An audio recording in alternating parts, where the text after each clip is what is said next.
ETF index mutual funds నేర్చుకుని stock మార్కెట్లో రాణించాలనుకుంటున్నారా? వెంటనే ఈ నెంబర్కి కాల్ చేయండి. నమస్తే అమ్మా. నమస్తే అమ్మా. అమ్మ, మార్గశిర మాసంలో ప్రతిదీ ప్రత్యేకమే. అవునమ్మా. ఏ రోజుకి ఆ రోజు చాలా వరకు విశిష్టతలు మనకు కనిపిస్తా ఉంటాయి. ఇందులో మనకి సుబ్రహ్మణ్య షష్ఠి కూడా ఉంది. అవునమ్మా. అంటే సుబ్రహ్మణ్యుడు జన్మించిన రోజు, అవునమ్మా, ఆవిర్భవించిన రోజు కదా. మార్గశీర్ష షష్ఠి నాడు ఆయన సుబ్రహ్మణ్యుడు అవతరించాడు అని చెప్తారు. అందుకని ఆవిర్భావం- దాన్ని సుబ్రహ్మణ్య షష్ఠి అంటారు. కొన్ని ప్రాంతాల వాళ్ళం మనం పుట్టలో పాలు పోసుకోవడం అనేది నాగుల చవితి నాడు చేస్తే కార్తీక మాసంలో గోదావరి జిల్లా ప్రాంతము, తర్వాత కళింగ ప్రాంతము, అక్కడంతా కూడా ఇంకా గట్టిగా చెప్పాలంటే మనకి తమిళ ప్రాంతం అంతా కూడా సుబ్రహ్మణ్య ఆరాధన చాలా ప్రధానంగా ఉండి అక్కడంతా ఈ సుబ్రహ్మణ్య షష్ఠికి బాగా చేస్తాం. మురుగన్ అని చెప్పి ఆయన బాగా ఆర్మోగం. మురుగన్ ఒకటేంటి, కందస్వామి అంటే స్కందుడినే కంద అంటారు వాళ్ళు. ఇలా అన్నమాట. ఇన్ని మామూలుగా కాదు, అంత అద్భుతంగా చేసుకుంటారు. ఒక్కసారి ఆయన అవతారం ఏ విధంగా జరిగిందో చెప్పండి అమ్మా. సుబ్రహ్మణ్యుడి అవతారం. తారకాసురుడు అనే ఒక రాక్షసుడు తపస్సు చేసి శివుడిని మెప్పించి మరణం లేకుండా వరం అడిగాడు. వాళ్ళు అడిగేది అదేగా. అట్లా కుదరదయ్యా, ఏదో ఒక కండిషన్ అడుగు అని అంటే, సరే అంటే అది సృష్టికి వ్యతిరేకం కదా. కానీ మీరు చెప్పే విధానం భలే ఉందమ్మా. అదే చెప్తారు కదా, టీఎన్సీ అప్లై అని కంటికి కనపడని చిన్న అక్షరాల్లాగా కండిషన్స్. అదే అట్లాంటిది ఏదన్నా అడుగు కానీ క్లీన్ చిట్ ఇవ్వలేను నేను. అది ఎవరి చేతుల్లోనూ లేదు, అది సృష్టి ధర్మం కాదు కదా అని మరంటే, మరైతే నీకు మాత్రమే పుట్టిన కొడుకు చేతిలో నాకు మరణం పర్వాలేదు అన్నాడు. శివుడికి మాత్రమే ఎలా పుడతాడండి కొడుకు? అందుకే వాడు అలా అడిగాడు. సరే సరే అన్నారు. ఒకసారి ఎప్పుడు సనత్ కుమార్ల వారు అన్నారట, నేను నీకు కొడుగ్గా పుడతాను అని, నీకు మాత్రమే కొడుగ్గా పుడతాను అని, నీకు మాత్రమే ఆయన కూడా. సరే ఈ రెండు జత చేసుకుని రెడీగా పెట్టుకున్నారు. ఈ లోపల ఈ తారకాసురుడు బాధపడలేక దేవతలందరూ యథాప్రకారం విష్ణుమూర్తి దగ్గరికి వెళ్ళారు. కాదమ్మా, వరాల కోసమేమో విపరీతమైన తపస్సు చేస్తారు. కోర లేనిది కోర రానిది కోరి తీసుకుంటారు ఎవరు. ఇంకా తీసుకున్న తర్వాత అంత విచ్చలవిడిగా ఎందుకు? అందుకే కదా వరాలు తీసుకునేది, విచ్చలవిడిగా ప్రవర్తిస్తే ఇబ్బంది లేకుండా ఉండడానికి.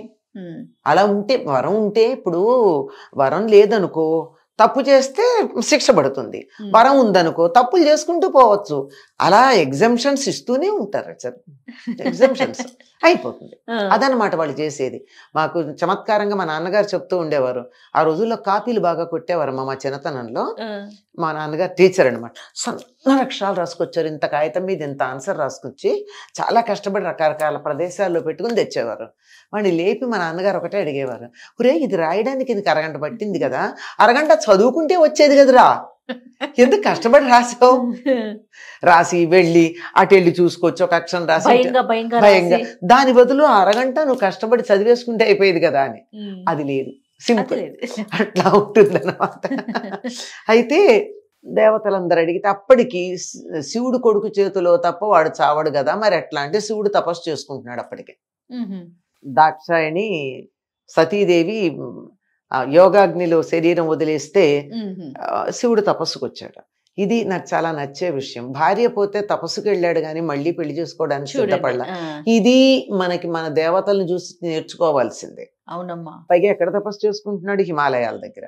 ఏం మేరుపర్వతం దగ్గర చేసుకోవచ్చు, కైలాసం దగ్గర చేసుకోవచ్చు, హిమాలయాల దగ్గర ఎందుకు చేసుకుంటున్నాడు? అక్కడ సతీదేవి పార్వతిగా పుట్టింది కనుక ఆకర్షణ అక్కడికి ఎలా వెళ్ళింది.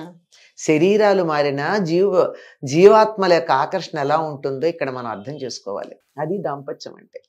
అక్కడ తపస్సు చేసుకుంటూ ఉంటే ఆ తపస్సు భంగం చేస్తే గాని ఆయనకి మళ్ళీ బయటికి రాడు, ఆయన కొడుకు పుట్టడు, దేవతలకి రక్షణ జరగదు. సరే మన్మధుడిని పంపారు, వెళ్ళాడు.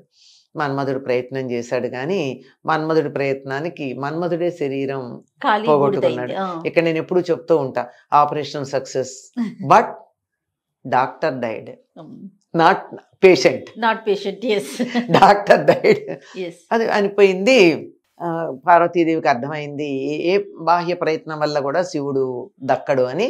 అందుకని ఆవిడ కూడా తపస్సు చేసింది. మొత్తానికి వాళ్ళకి వివాహం అయింది. ఇది చాలా విస్తృతంగా చెప్పుకోవాల్సిన విషయం, కానీ ఇక్కడ కుమారస్వామి గనక దాన్ని క్లుప్తంగా చెప్పుకోవడం అయ్యింది. వారు చాలా ఆనందంగా ఉన్నారు. ఆనందంగా ఉన్నప్పుడు ఎక్కువ కాలం వాళ్ళు రతి క్రీడలో సమయం గడిపారు. అప్పుడు వాళ్ళకి పుట్టేటటువంటి కొడుకు దేవతలందరినీ బాధ పెట్టేస్తాడు, తట్టుకోలేం, వాడి శక్తి ముందని చెప్పి అక్కడి నుంచి నా వెలుగు చూసి వీడు తట్టుకోలేకపోయారు. ఆ సమయంలో రుద్రాంశ విజృంభించింది శివుల్లో. ఆయనకి ఉన్నాయి కదా అష్టమూర్తులు ఉన్నాయి, అందులో రుద్రుడు ఒకడు. ఆ రుద్రాంశ విజృంభించేటప్పటికి తట్టుకోలేక దీన్ని భంగం చేయాలని దేవతలు ఆలోచించారు. అలా భంగం చేసిన కారణంగా శివుడి యొక్క రేతస్సు కింద పడిపోయింది. పడిపోతే పార్వతీదేవి బాధపడింది. నాకు కొడుకులు లేకుండా చేశారు కదా, సంతానం లేకుండా, అందువల్ల దేవతలు ఎవరికి పిల్లలు ఉండరు అని శాపం ఇచ్చేసింది. కానీ ఇది కదా వీళ్ళకి కావాలి, దేవతలకు కావాల్సింది అది. దానికోసం ఏం చేశారు, ఈ రేతస్సును ఎవరు భరించగలరు అంటే ఈవిడిని అడిగారు, గంగాదేవిని అడిగారు. అప్పుడు గంగాదేవి అయితే పార్వతి అసూయ పడదు అని వాళ్ళకి ఆశ, సొంత అక్కగారు కదా. గంగలో దాన్ని వదిలితే గంగాదేవి కూడా తట్టుకోలేనంతగా ఉంటే దానికి సహకరించమని అగ్నినిను వాయువుని కోరుకున్నారు వాళ్ళక్కడ. దీన్ని మొత్తం మీద అక్కడ వచ్చేసి రెల్లు పొదల దగ్గర ఆగిపోయింది అది. అప్పటికి ఆ పిండం ఎదిగి రెల్లు పొదల్లో ఒక బాలుడు ఏర్పడ్డాడు. ఇక్కడ ఈ వచ్చినప్పుడు ఈ అగ్నే చల్లబడిపోయింది, ఆ వేడికి తట్టుకోలేక.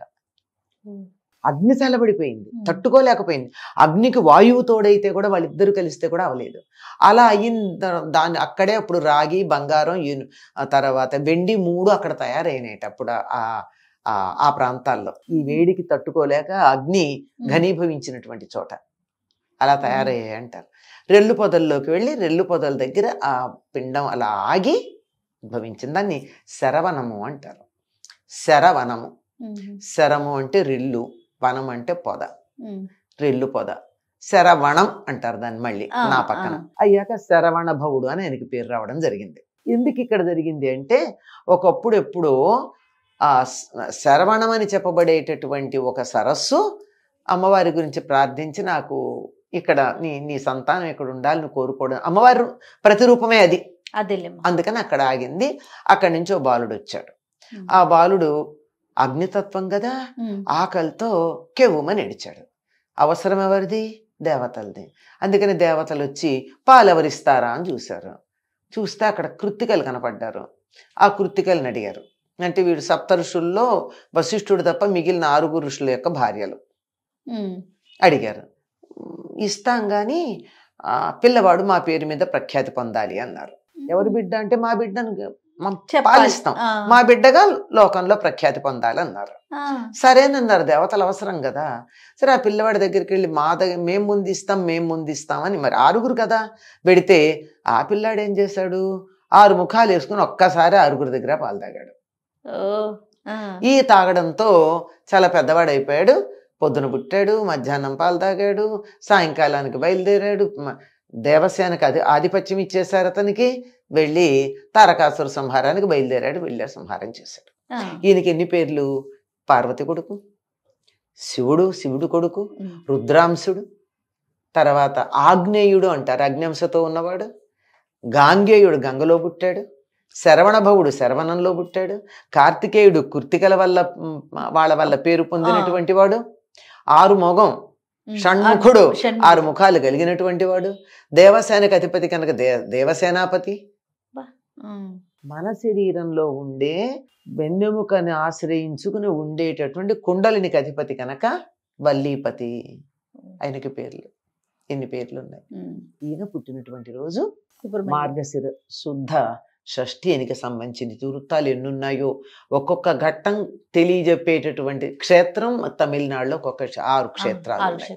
ఒక్కొక్కటి ఒక్కొక్క ఘట్టాన్ని జీవితానికి సంబంధించిన ఘట్టాలు చెప్పేది. దీన్ని చాలా గొప్పగా తమిళనాడు గోదావరి తీర ప్రాంతం వాళ్ళు జరుపుకుంటారు సుబ్రహ్మణ్య షష్ఠిని. గోదావరి జిల్లాలో అయితే దీన్ని సుబ్బారాయుడు షష్ఠి అంటారు. పాటలు కూడా ఉన్నాయి. సుబ్బారాయుడు షష్ఠి, చూచి వద్దాను రండి, మా ఇంట్లో పెళ్లి, మళ్ళీ వద్దాను రండి అంటే అది పాటల్లో కూడా వచ్చేటంత రండి. సుబ్బారాయుడు షష్ఠి ఎంత జాతర జరుపుతారంటే మామూలుగా కాదు. ఎక్కడమ్మా? చాలా ప్రాంతాల్లో జరుపుతారు. చాలా ప్రధానంగా ఉండేది అత్తిలి అనే గ్రామంలో చాలా బాగా జరుపుతారు. అత్తిలి ఇది ఇక్కడ అత్రి మహర్షికి సంబంధించినటువంటి గ్రామంగా చెప్తారు దాన్ని. ఆయనకి సంబంధించింది. అక్కడ స్వయంభూగా ఉన్నాడు. అక్కడ చెట్టు మొదట్లో ఆయనకి దేవాలయం కట్టారు. సుబ్రహ్మణ్య స్వామి దేవాలయం ఉంటుంది. 3 రోజుల పాటు అద్భుతంగా వేడుకలు జరుపుతారు, ఉత్సవాలు జరుపుతారు. ముందు రోజు, తర్వాత సుబ్రహ్మణ్య షష్ఠి తెల్లవారుజాము నుంచి జరుపుతారు. ఇంకా సాయంకాలం అయ్యేటప్పటికి ఊరేగింపు ఉంటుంది. సాయంకాలం దీపాలు పెట్టాక ఎప్పుడు 6:30, 7, 8 ఆ ప్రాంతాలు బయలుదేరతారు. తెల్లవారేదాకా ఊళ్ళో తిరుగుతుంది ఆ ఊరేగింపు. ఈ ఊరేగింపులో వచ్చేటటువంటి అసలు విశేషాలు ఇన్ని అన్నీ కాదు. వేద పండితులైనా, పాటలు పాడేవాళ్ళైనా, కోలాటాలైనా, బుట్టబొమ్మలైనా, నాటకాలైనా, రకరకాల నాటకాలు వేషాలు వేసుకుని తిరుగుతూ ఉంటారు. ఎక్కడ ఆగితే అక్కడ ఒక ఇంటి ముందు ఆగి వాళ్ళు ఒక ఘట్టం ప్రదర్శిస్తారు ప్రముఖుల ఇళ్ల ముందు. అసలు చెప్పలేని తెల్లవారేదాకా జరుగుతుంది. తెల్లవారుతూ ఉండగా సూర్యోదయ సమయానికి కాస్త ముందుగా తెల్లవారుజామున స్వామివారిని తీసుకెళ్లి ఆయనకి ముఖ ప్రక్షాళనం దగ్గర నుంచి చేయించేసేటువంటి వేడుక ఉంటుంది. నా మర్నాడంతా కళ్యాణం వ్యవహారం అంతా ఉంటుంది. అసలు చెప్పలేము ఎంత పెద్ద జాతర ఉంటుందో చెప్పలేము. అందరూ కూడా ఎన్నెన్ని చుట్టుపక్కల గ్రామాల నుంచి అలా ప్రవాహంలాగా, వరద ప్రవాహంలాగా జనాలు వస్తూ ఉంటారు. ఇంకా పెట్టేటటువంటి కొట్లైనా అవన్నీ మనకి తిరణాలంటారే, అట్లా రకరకాలం అన్నమాట. ఇంకా అసలు చెప్పలేము. అదంతా గ్రామం అంతా నిండిపోతుంది. చెరువు ఊర్డు నుంచి ఆ చుట్టుపక్కలంతా కూడా ఫుల్, మామూలుగా ఉండదు. అంత అద్భుతంగా జరుగుతుంది. ఇలాగే అంత కాకపోయినా ఇంతో అంతో ప్రతి గ్రామంలోనూ కూడా సుబ్రహ్మణ్య షష్ఠికి సంబంధించినటువంటి వేడుకలు జరుగుతాయమ్మా. సాధారణంగా మనము అంటే ఇంట్లో ఏమన్నా ప్రత్యేకమైన పూజా విధానం పాటిస్తారమ్మా? ఆ రోజు మాత్రం సాధారణంగా నాగుల చవితి నాడు పాటించే నియమాలే చాలా మంది పాటిస్తారమ్మా. ఇంత వేడుకలు చేసుకోకపోయినా సుబ్రహ్మణ్య షష్ఠి నాడు కూడా ఒకవేళ నాగుల చవితి నాడు పుట్టలో పాలు పోసుకోవడానికి వీలు కుదరకపోవచ్చు కొంతమందికి, మరీ నియమాలు పాటిస్తాం కదా, ఆచారం పాటించాలి కదా. మిగిలిన వాటికి చూసి చూడనట్టు ఊరుకున్నా దీనికి చేయకపోతే బ్రహ్మాండంగా అక్కడిక్కడ ఫలితం కనపడుతూ ఉంటుంది. అందువల్ల ఏ చిన్న తేడా వచ్చినా చెయ్యరప్పుడు. చేయకుండా సుబ్రహ్మణ్య షష్ఠి నాడు పుట్టలో పాలు పోసుకుంటారు. అవే నియమాలు పాటిస్తారు. చలిమిడి, చిమ్మిరి లాంటివి తింటూ వండిన పదార్థాలు తినకుండా ఉండడం లాంటివి చేస్తారు. కొంతమంది తినరు. కానీ కొంతమంది ఏం చేస్తారంటే పగలల్లో ఉపవాసం ఉండి చీకటి పడ్డాక ఇంకా ఆయన పుట్టలోకి వెళ్ళిపోతాడు కదా, అందుకని అప్పుడు చీకటి పడిన తర్వాత ఇంకా ఆ రోజు దీపం కూడా పెట్టరు. సాయంత్రం పొద్దున్న దీపం పెడతారు. ఎందుకో తెలియదు, సాయంకాలం దీపాలు పెట్టే అలవాటు లేదు. నాగుల చవితి నాడు కానీ సుబ్రహ్మణ్య షష్ఠి నాడు కానీ పెట్టరు.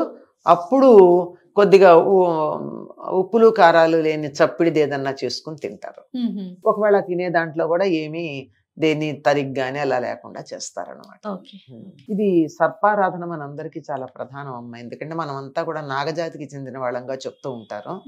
చేత సర్పాలను ఆరాధించడం అన్నది మామూలుగా అయితే ఏది పాముల్ని తేళ్లని అలా ఆరాధిస్తారు, వీళ్ళంతా చెట్లని పుట్టలని ఆరాధిస్తారు భారతీయులు, అనాగరికులు అంటారు. కానీ మన శరీరంలో ఉండే శుక్రధాతువుని ఆరాధించటానికి సింబాలిక్గా దీన్ని ఆరాధిస్తాం. నమస్తే అమ్మ.